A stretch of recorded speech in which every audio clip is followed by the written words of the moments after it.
Episode 1, The Beginning. Before we start this episode, I'd like to encourage you to visit www.fight-the-4.com to follow along on my journey, as well as there's an opportunity to donate to support the cause and support equal parenting opportunities. Thank you. Where to begin? In a situation or a journey as complex as the beginning, it's hard to pinpoint exactly where that would be. It's thinking about, do you start back at when I was a child, the things that influenced me and my perception of a relationship, or do you think about your ex or your partner and think about what brought them to where they are at this moment as well? Because the goal here isn't to assess blame. The goal here is not to say, well, one person's problems caused all of these things. The fact of the matter is, we're both in this together and decisions were made. So I'm going to start this story. I'm going to start this journey at one of the most pivotal days where it all happened, which was the state that I live in North Carolina. You have to be separated for a year. And this is a conundrum. I'll tell you that right now, because what happens is lawyers will ask like who left the house, right? And if you leave the house, it doesn't look great, right? Because you've left your children, you've left your ex. But the problem is you're supposed to be separated. So am I supposed to be forced to leave? I never understood that, and I opted to leave because the toxicity was so bad that the kids, I could just tell that it was best if I left. Was that the right decision? I don't know. I'm gonna have to unpack that for a while, but that's what happened. I got an apartment and I left. And I moved within like 4 miles of where the kids are primarily located. So that day, which was almost 5 years ago to this very day, was the first day where I walked into an empty apartment and it really hit me. It hit me hard. I was alone. I didn't have anything with me, and I was left to really think about what happened or start to think about it in a way that I probably didn't have the right tools at the time to even begin to comprehend what was happening. And I discovered down the road, and this will be part of the discovery phase episode, where my ex had been speaking with a really high powered conflict attorney in the local area for months previous to asking for this, for asking to leave, to asking for essentially what will be a divorce. I was really resentful about that at first, but I've come to realize that it was probably one of the greatest things that could have ever happened, because where I went wrong in the beginning, one of the first things that I went wrong in the beginning was I lost track of who I was. The norm in the relationship became my existence, and I never challenged that. I lost my sense of self in that challenge, and I just succumbed to anything. The relationship wasn't well. I knew it. I don't think it took much for other people to know it. The kids definitely knew it. They felt it. They feed off of energy, right? They may not have the communication skills to articulate, oh, my parents aren't having a really good go, but what they do feel is energy, and the energy was really bad. And I very equally contributed to the negative energy that was happening in the household itself. So by leaving, hopefully that would have brought some relief to that energy so that we can start to heal. I did not have any idea what was about to happen at that moment. I don't think you can. You don't really know. I was angry. I was bitter. I had not done any real deep self-reflection, and it was right as the pandemic was ramping up, right? So this was January. First of all, January is a cold and wintry month anyway, so probably not a good idea, but having to go off on your own and start this new journey in that month is, very telling. It's also a new year, but um having to do this and really being forced to look at this is hard. And my goal through all of this journey is not to assess blame, because I can understand now, being so far removed, how we got to where we are today. My goal is not to blame anybody else. I will own my situation, and then I'll own where I went wrong, and I'll also own what I did right. So this is biased, right? This is my story. I'm sure there's an entirely different story you'd get from, my ex. You'd get a different story from everyone else around us as well. But this is my story, and this is the beginning. And the beginning was really hard. It was really scary. I didn't really know what to do financially. I didn't really know what to do emotionally. I didn't know anything about the legal process. I needed a lawyer. I knew that. I also didn't, I wasn't. We had a prenup in place, so whatever I left with that day was all I had to my name. So I had to start working hard and making some money, which I've been very fortunate to have a career where I do have I had steady income. I still do. Um, but it's scary. And starting the beginning of a pandemic makes it even that much more scarier because society doesn't even know what to do at this point. So looking back at that moment, it was one of the greatest opportunities to really challenge who I was, but also one of the scariest moments. It was mortifying to know that I had to start over. And starting over is not at all easy, especially when you're in your middle ages. It's a really hard, uncomfortable thing. So that night I cried. I was alone. I cried. I had no idea what to do at that time. Legal lawyers weren't really involved on my side yet, and not knowing what I was about to find out come discovery about all of the pre-planning it took and on her part to get to this point. And that was really unsettling for me to find out. But uh, it was hard. So being alone, being faced with my own thoughts, I went into a fight mode, right? I was like, okay, this is not going to happen. So I started to try to piece together a place. My focus and my energy was on creating an apartment that I could live in because that would help. It distracted me from dealing with a lot of the emotions that I needed to deal with, and I would deal with those later too through a lot of therapy and group therapy. Those would come later as well. But right now, in that moment, I remember feeling like I needed to build an apartment. I needed to focus my energy on creating a living space that I could be a part of and try to begin to figure all of this out. Like, what were next steps? So I did what I thought was right and went to IKEA and I bought furniture and I started to piece it together. I was in communication with my ex around seeing the children. It was not going well only because our goal was to create as less disturbance in their lives as possible at the time because they were young at that time. They were not teenagers quite yet. And to really try to make it seem like we were dealing with this in a very healthy way. And to both of our credit at this point, the influence that I can tell on our children in terms of bad mouthing the other parent hadn't happened, but I don't think they also I think they knew. I don't think you needed to tell them that their parents weren't doing very well.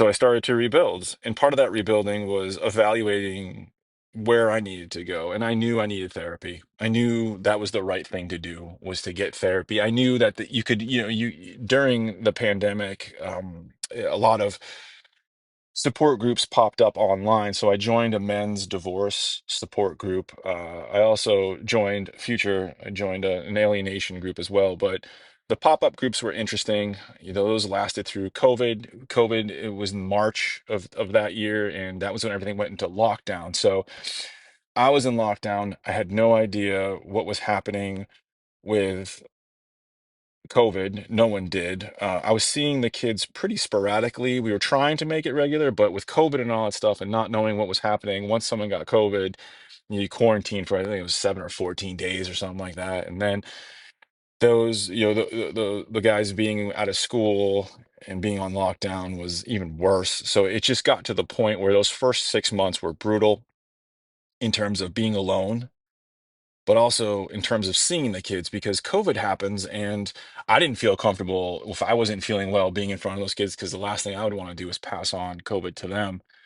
But also, I didn't want to get COVID either. So it was a very mask up, very much business oriented. And at that point is when I started to see the things about my ex that really put a lot of this in perspective for me.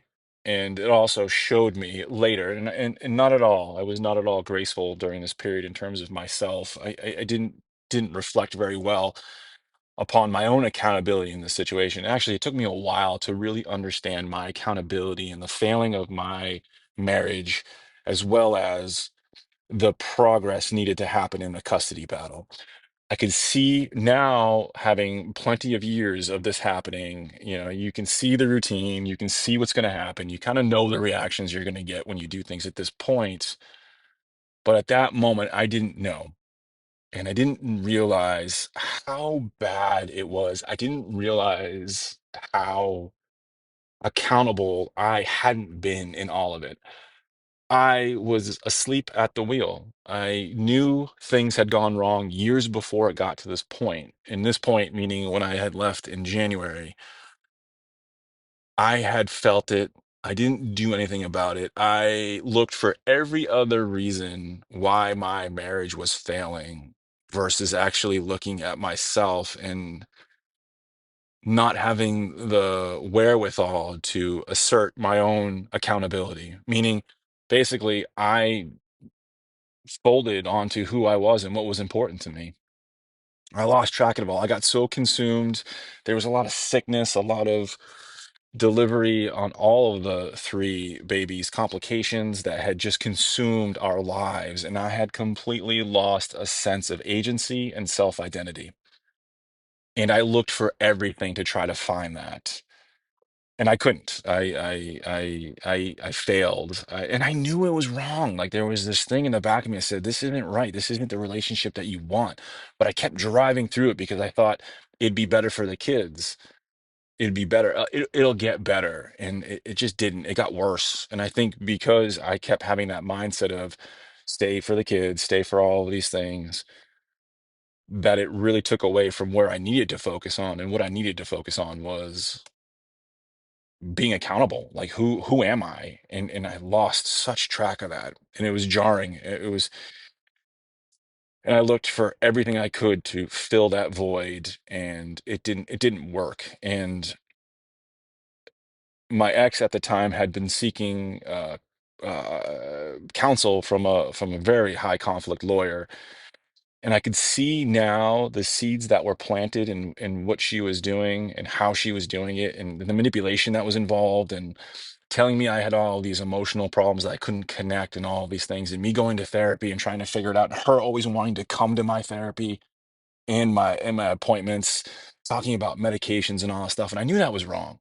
I knew it, but I didn't have any self-awareness to say, no, this is not right, and this is what I want. Instead, I thought, yeah, you must be right, because that would explain why you and I can't communicate. Or this must be true. I must have this problem in order to feel the way I do, because you and I are so disconnected right now, and it's so miserable for the kids that I have to be accountable for that, right? And it has to be this. I was looking for the silver bullet, right? It had to be this or that. And she would come to all my appointments and she would talk to the therapists. And I was always like, no, I don't think that's not the way it should be. I never said anything, and I should have, but I just couldn't. I just didn't know what to say, and I was so lost in all of it, and I was scared mostly. And it was really scary during that time around who I was or who I wasn't, and holding myself accountable to that. But we'll talk more about that discovery phase and what I learned about her going to a high conflict attorney prior. It had been done about 4 or 5 months prior to asking me to leave the house. And I didn't know it at the time, but now that I looked back and found all this information out, I can see how I got built up to that situation. But once again, it should have never even gotten to that situation because I should have held myself more accountable to who I was. And that is something that I've learned And it has been a tremendous learning to really get that sense of self, that agency back and back in my life. So now that I'm very aware of the decisions that I make, I'm hyper aware of the decisions I make, why I make them. uh, Giving my word on something is so important to me now that I didn't know that prior to all of this. And that was the biggest lesson that I learned from the very beginning. So, in the very beginning, it is extremely scary. It is very, very daunting to have to figure out what next steps are. One, get an attorney. Always get an attorney. You want to get an attorney, and you're going to want to not only get an attorney, but also do not react. You cannot, is the hardest thing that you can possibly do. It was the hardest thing that I had to do. But whenever I got a communication from my ex or from my attorney that usually was filtered from the opposing counsel, the best thing to do is to not react and go for a walk. Just do something, because it will spike your cortisol. It's going to cause you tremendous stress. They will always come at the most inconvenient time, and no matter what you're doing, you're going to want to open it up. If it's an email, or answer the call if it's your attorney calling you, you're going to want to stop what you're doing, halt the presses, and react. And that reaction is probably the worst reaction you can ever give. My attorney told me right off the get-go, whatever reaction I want to give, send to her first so that she can vet it. And after a while, when I was typing it, I got even better and better at just being like, okay, it's not worth sending this. These are things that are just unnecessary. I'm just reacting. I'm emotional. And I never reacted in a way that caused damage to my credibility, but I definitely felt the urge to. Trust me, there was plenty of times where I wanted to write a not so nice text, probably, maybe even write a not so nice email, but it's not going to do anybody any good. It just took me a long time to realize that, and I think that's probably the best advice I can ever give in the very beginning: is don't react. Try to find some avenue of release. Build your support team. I had a very good friend, a ride or die, who was there every day checking on me just to see if I was doing okay. Even though there wasn't much we could do during that time with COVID and lockdown and all that stuff, I had one ride or die that really was true and has been true throughout the whole process for me. And that circle grew even more and more and more as I started to branch out. But when I first left in the very beginning, I hunkered down and didn't want to talk to anybody, didn't want to deal with anybody, and didn't want to do anything. And one person consistently checked on me, and that meant so much to me. Not at the moment, but eventually, through repetition of that behavior, it just meant so much that one person was reaching out to me every day, just checking in, little texts, "Are you okay?" So hopefully you can find that one person in your life, your ride or die, that just does that for you. But that was the very beginning, and it wasn't great. It wasn't good, but it took a while. Took 6 months, and that led to the first TPA, which is the temporary parental agreement. And I'll have a whole episode on that, because that was interesting as well. There's a lot of trick questions in there. There's a lot of preparation that needs to get done. There's a lot of, the first thing that eh, child custody cases are a bit of a business, because your attorney is fighting for your rights, opposing counsel is fighting for your ex's rights, and they're in conflict with each other, and the goal is to try to reduce that conflict. But what if you can't? What if it just escalates and escalates? And that's the situation that this is, right? This is a 5 year, I'm going on the fifth year now, high conflict custody case. And it is exhausting, but it's worth the fight. And we'll get to all that. I'm kind of going. I'm getting ahead of myself here today. The purpose of this episode was to focus on the very beginning. So in the very beginning, it sucks. That's just it. There's no if and buts about it. There's no quick way through it. There's no magic pill. There's no silver bullet. There's nothing. It just sucks. You're alone. You're scared, and you got to figure out what to do next. And I'll go through what I did next. And my first go next was to work on where I was living and try to make it livable for me. Thank you for listening. Once again, please email me any questions about this. It's fighting the 4% at gmail.com. The percent sign is actually spelt out, so it's literally spelling out fighting the 4% at gmail.com. My website is www.fight-the-4.com. Please feel free to come along with my journey. And also, there is a donation page. Having spending 5 years on this custody battle is definitely a financial battle. So please feel free to donate and stay tuned for episode number 2.